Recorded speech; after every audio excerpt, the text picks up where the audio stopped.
Hello guys, इस lecture हम पढ़ेंगे ऑक्सीकरण अपचयन अभिक्रियाएं यानी रेडॉक्स अभिक्रियाएं। तो हम शुरू करते हैं रेडॉक्स अभिक्रियाएं यानी ऑक्सीकरण अपचयन अभिक्रियाएं। यदि हम ऑक्सीकरण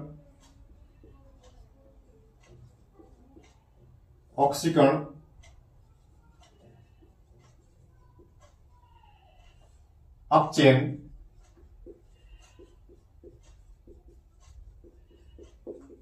अभिक्रिया यानी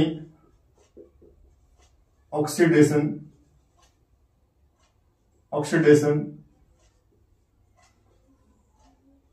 रिडक्शन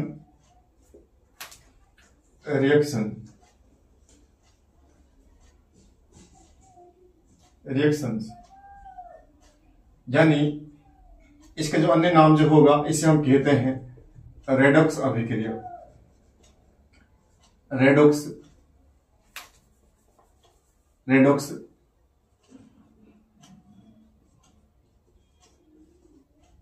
अभिक्रिया इंग्लिश में रेडॉक्स होता है।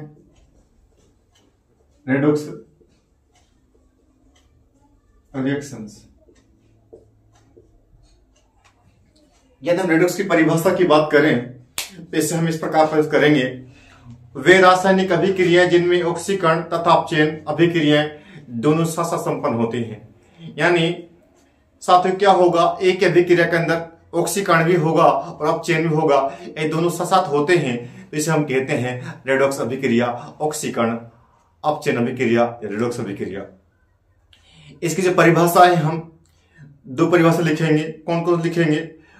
वे रासायनिक अभिक्रियाएं जिनके अंदर ऑक्सीकरण तथा अपचयन अभिक्रियाएं दोनों साथ साथ संपन्न होती हैं, ऑक्सीकरण अपचयन अभिक्रिया या रेडॉक्स अभिक्रिया कहलाती हैं। इसकी जो अन्य परिभाषा जो होगी वह हम लिखेंगे वे समस्त अभिक्रियाएं या हम कहें वे रासायनिक अभिक्रियाएं जिनके अंदर एक पदार्थ का ऑक्सीकरण तथा दूसरे का अपचयन होता है, वे समस्त अभिक्रियाएं ऑक्सीकरण अपचयन या रेडॉक्स अभिक्रिया कहलाती हैं। यानी क्या होगा, एक ही अभिक्रिया के अंदर ऑक्सीकरण अभिक्रिया संपन्न होगी और अपचयन भी होगी। यानी एक अभिक्रिया के अंदर ऑक्सीकरण अपचयन दोनों अभिक्रिया साथ साथ चलेंगी और जो इसके अंदर क्या होगा, एक पदार्थ का ऑक्सीकरण और दूसरे का अपचयन। यानी एक अभिक्रिया के अंदर क्या होगा, एक पदार्थ का ऑक्सीकरण हो जाएगा और दूसरे का अपचयन हो जाएगा। यदि इस प्रकार की अभिक्रिया संपन्न जो होंगी उन समस्त को हम कहेंगे ऑक्सीकरण अपचयन अभिक्रिया यानी रेडॉक्स अभिक्रियाएं। पहले परिभाषा देखते हैं, फिर विस्तार से जानेंगे कि ऑक्सीकरण कब होगा और अपचयन कब होगा। इसकी जो परिभाषाएं जो है हम दोनों लिख लेते हैं एक साथ। वे रासायनिक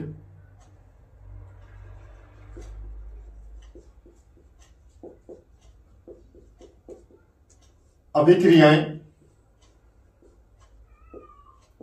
जिनमें ऑक्सीकरण तथा अपचयन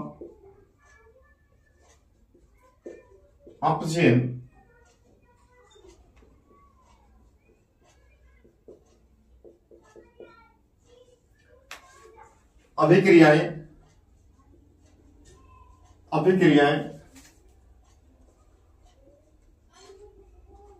दोनों साथ साथ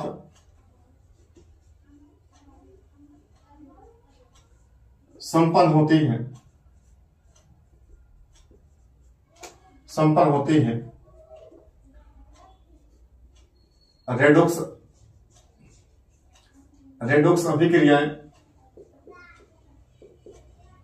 रेडॉक्स अभिक्रियाएं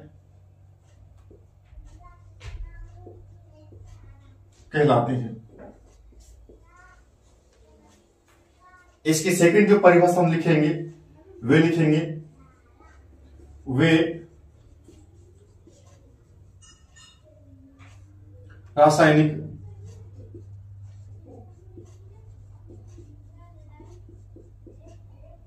अभिक्रियाएं जिनमें जिनमें एक पदार्थ का ऑक्सीकरण तथा दूसरे पदार्थ का अपचयन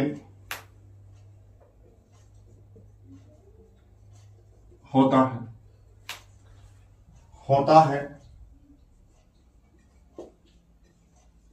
रेडॉक्स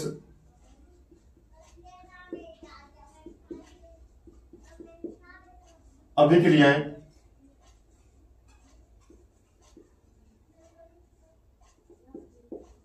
कहलाते हैं।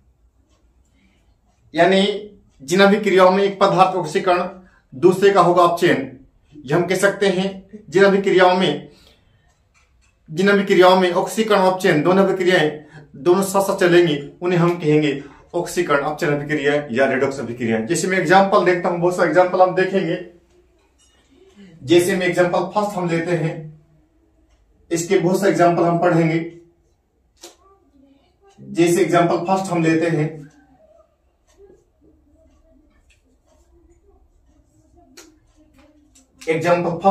हैं, यदि हम जिंक ऑक्साइड की क्रिया हम कार्बन से करा दें तो इसमें क्या बनेगा साथियों, इसमें जिंक बन जाएगा और साथ में CO बन जाएगा।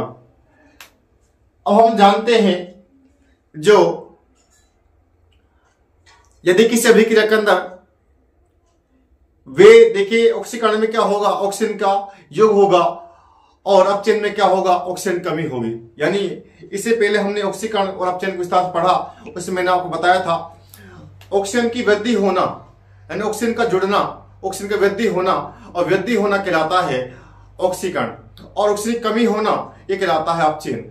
अब देखिए हम जानते हैं जिंक जो ऑक्साइड जो है इसमें ऑक्सीजन है, लेकिन जिंक में क्या हो गया है, ऑक्सीजन की कमी हो गई।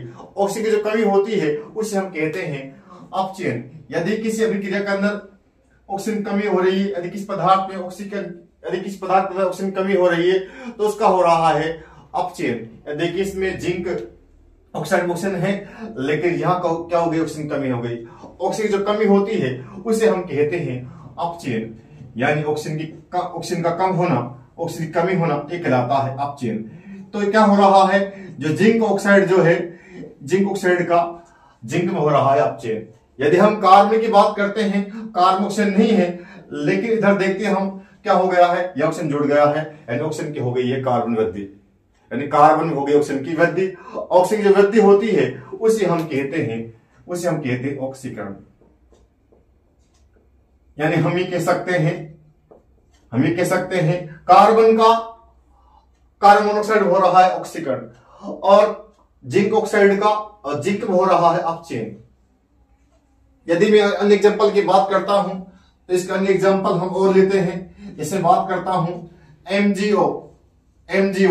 यदि MgO की क्रिया में कार्बन से करा दूं, यदि मैं MgO की क्रिया कार्बन से करा दूं तो क्या होगा, इसमें Mg बन जाएगा और साथ में क्या बन जाएगा, इसमें कार्बन बन जाएगा। यहां क्या हो रहा है, देखिए यहां CO बन जाएगा। देखिए यहां क्या है, कार्बन में ऑक्सीजन नहीं है और देखिए यहां आगे जब क्या हो गया है, कार्बन क्या हो गया है, ऑक्सीजन की वृद्धि, ऑक्सीजन जुड़ गया है। ऑक्सीजन के जुड़ना, ऑक्सीजन की वृद्धि होना ये कहलाता है ऑक्सीकरण।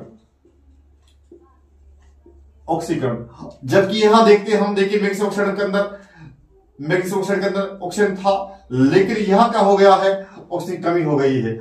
ऑक्सीजन की कमी होती है इसे हम कहते हैं अपचयन। यानी हमें क्या ध्यान रखना है, ये ध्यान रखना है, देखिए जिन भी पदार्थ के अंदर, यदि किसी पदार्थ के अंदर ऑक्सीजन की वृद्धि हो रही है, ऑक्सीजन जुड़ रहा है तो उसे हम कहते हैं ऑक्सीकरण।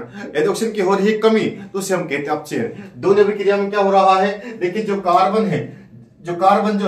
कार्बन वृद्धि हो रही है ऑक्सीजन की, तो कार्बन का तो हो रहा है, कार्बन मोनोऑक्साइड हो रहा है, ऑक्सीकरण हो रहा है, और यहां हो रहा है अपचयन क्यों हो रहा है, क्योंकि इसमें क्या हो रहा है, ऑक्सीजन की कमी हो रही है। और यहां हो रहा है ऑक्सीकरण की ऑक्सीजन का योग हो रहा है, और यहां हो रहा है अपचयन क्योंकि इसमें क्या हो रहा है, ऑक्सीजन का निकास हो रहा है, ऑक्सीजन की कमी हो रही है।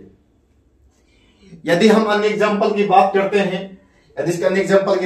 हैं, हम तो इसके अन्य एग्जांपल हम ले सकते हैं।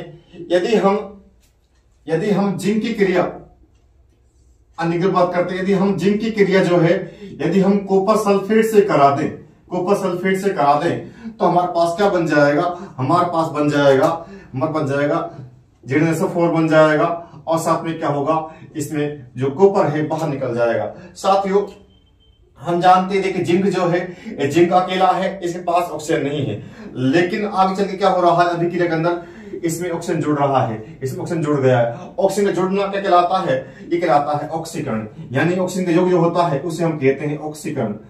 और जबकि इसकी हम बात करते हैं, ऊपर देखते हैं हम, तो यहाँ हो रहा अपचयन, क्योंकि देखिए यहाँ ऑक्सीजन था लेकिन ऑक्सीजन क्या हो गया है, कॉपर से अलग हो गया है, तो कॉपर सल्फेट का कॉपर में हो गया है अपचयन, यानी ये हो गया है अपचयन, ये हो गया है अपचयन। यदि मैं अन्य एग्जांपल की बात करता हूं तो अन्य एग्जांपल हम और लेते हैं इसके अंदर से।